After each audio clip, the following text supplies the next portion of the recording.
Welcome back to our 2-minute Devos. We're going through the entire book of James together, digesting the words of James and letting the Holy Spirit just work in our lives. Today we're looking at James chapter 1, verse 13 through 15. James begins to deal with the subject of temptation. It's something that I don't think we take serious enough in our society, specifically within our churches. We need to talk about temptation, and as James says, we need to start taking ownership over temptation. It says in verse 13, "Remember when you are being tempted, do not say, 'God is tempting me.'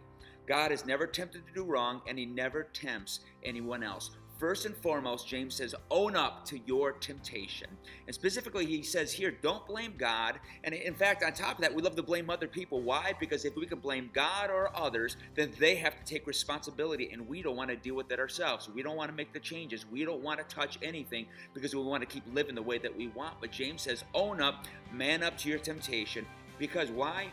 Verse 14. Temptation comes in our own desires, which entices us to drag us away, and these desires give birth to sinful actions, and when sin is allowed to grow, it gives birth to death. Now let me say this, temptation is not the same as sin, but temptation can lead to sin.